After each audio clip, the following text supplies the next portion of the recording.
What's going on? How you doing?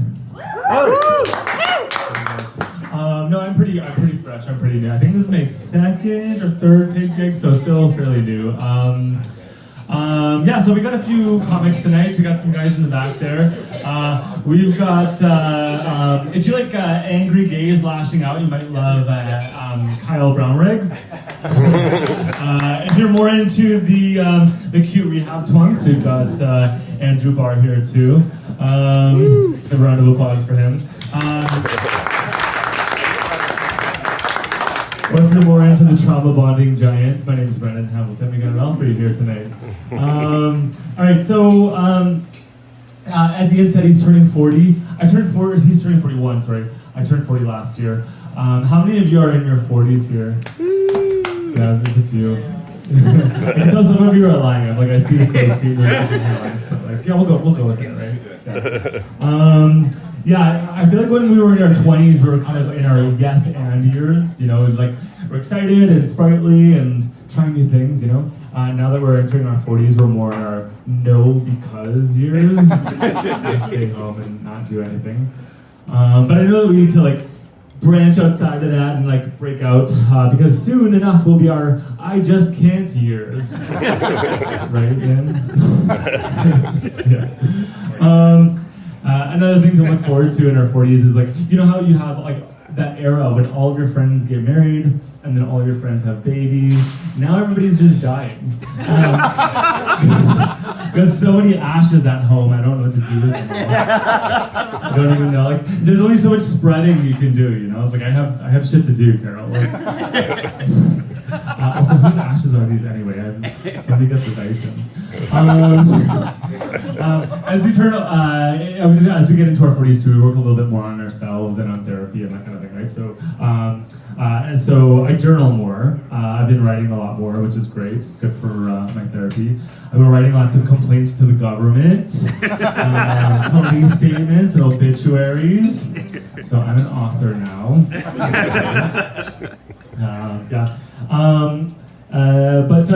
Yeah. Ian's turning 41. I'm turning 41 this year, actually, in June too.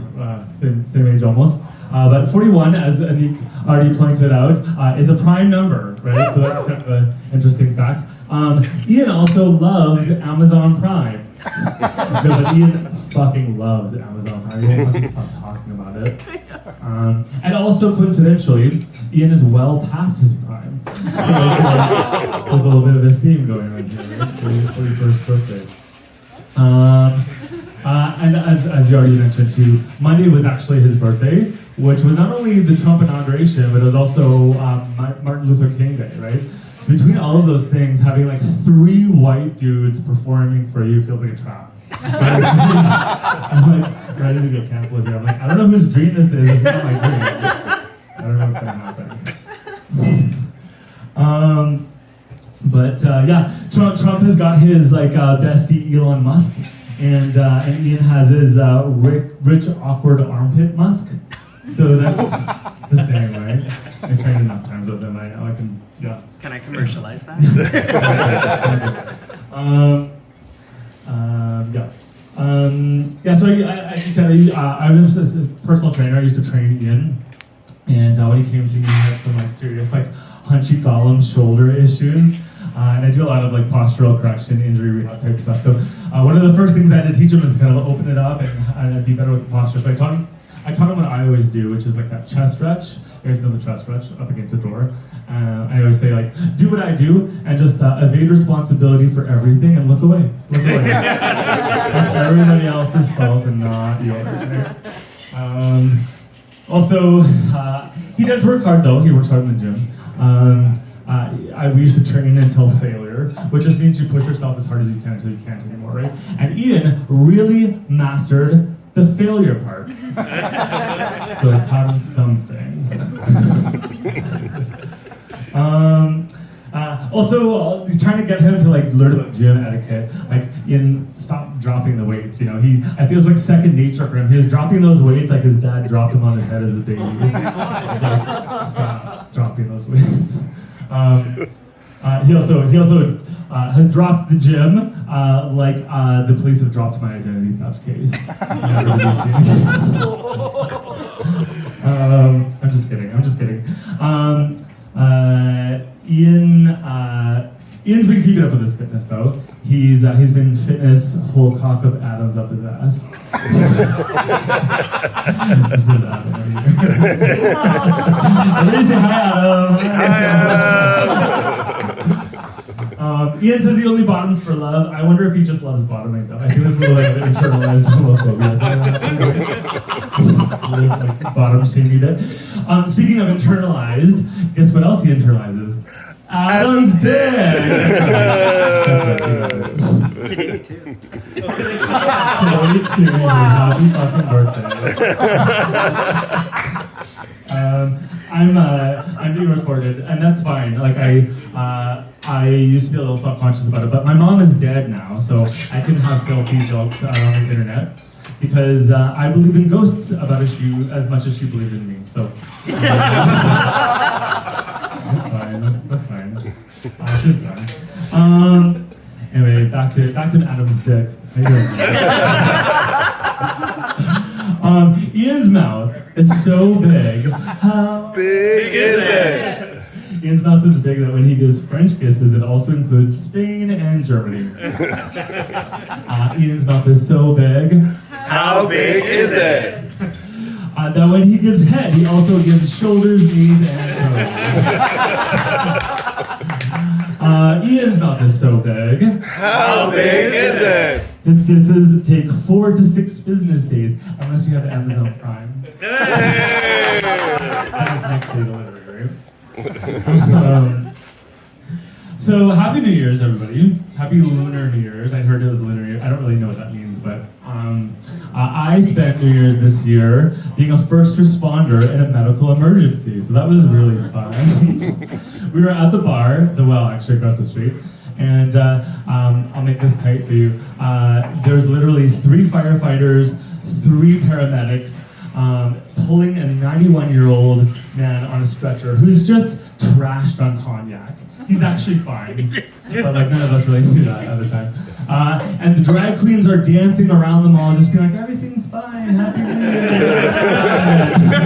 And I'm like, 10! And they're standing there like, what the fuck is happening? I'm just like, nobody kissed me. Kiss for New Year's.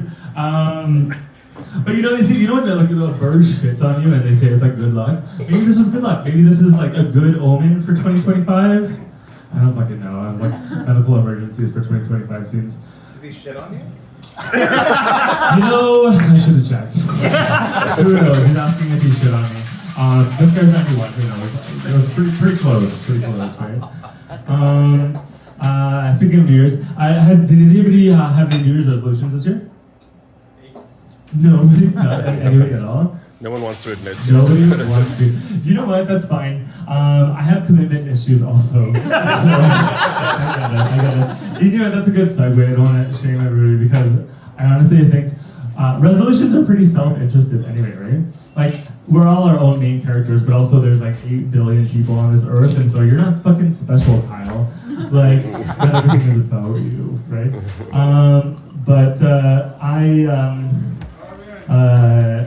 I hate to brag, but I've kept up with my New Year's resolutions. Thank you so much for that round of applause. I really appreciate it. No, they are, number 1 is to take more revenge. I'm fucking sick and tired of being the better person. Like Michelle always says, like, when they go low, I'm like, I go low also. I carry a Sharpie around with me now for vandalism. If anybody needs Ian's number, it's in the bathroom stall. It was there before, girl. It was there before. Yeah. I got the burner number too. The second one is to cyberbully my niece more for character building because she's such a fucking loser. It's tough love. We love her. It's we're here for her, right? And the last one is to disregard the Good Samaritan Act during medical emergencies. Like stretch that chest, like look the other way. Everybody else is trying to look. Not for me, right? Is anybody doing Dry January? Nobody cares. Don't talk about it. Don't talk about it. I feel like Dry January is for Debbie Downers. Like nobody wants to hear about it. Also, like we're like treating New Year's resolutions as though like improving your health is gonna make it different when we all burn to the ground from destroying the planet in 10 years. We're all rotting inside.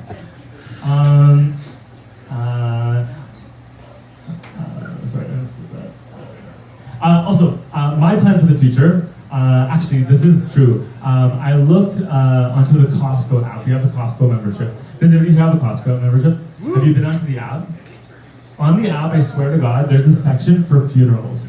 Not joking, it's truly there. And so I'm like, I hop on there and I'm like, get a little casket, a little urn, a hot dog, and like a 12-pack of massive muffins, and I'm set. That's it. Spend the rest of my money.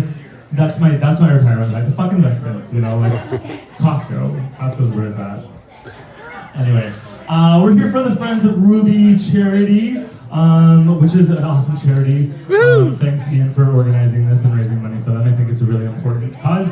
For those of you who don't know, it supports local LGBTQ youth who are in need. I did go into this website though to take a look and do a bit of research. And number one, did you know that their in-person services are still closed for COVID? I'm like, I don't know if that's like updated or not. I'm not sure if it's true. Yeah. But also, additionally, one of their main sponsors is Clorox bleach. And so I was like, this feels like a conspiracy theory. Is this a practical joke? I feel like I'm gonna get canceled. I don't know. And I also saw on their Instagram page that they have a flood. So they do honestly, they need our help. They please raise money. The jars here. I will say one last thing though. I tried to repost the poster that Ian made for this event. Did anybody see it? That poster? Yeah. Did I look like sad and like horny? Did you like it? Cute. It was a long time ago. But I reposted that and tagged them in it, and they messaged me and they were like, "Oh, this logo is the wrong format. We can't repost it." And I'm like, "Girl, you need the money. You have a fucking swag." I'm like, "Your kids are so sad. I can be self-sabotaging, but like this is a whole other level." I love kids. Supporting these youth is really important. But you know, I decided a long time ago that I was not going to have kids. I feel like somebody who cries all the time and vomits all over themselves and shits their pants should not be a parent. And so I'm not doing it. I think it's a good call. Anyway, I need help. I mean, they need help. So donate. It's a great charity. So thank you so much. Again, my name is Brandon Hamilton, and just remember, nothing really matters.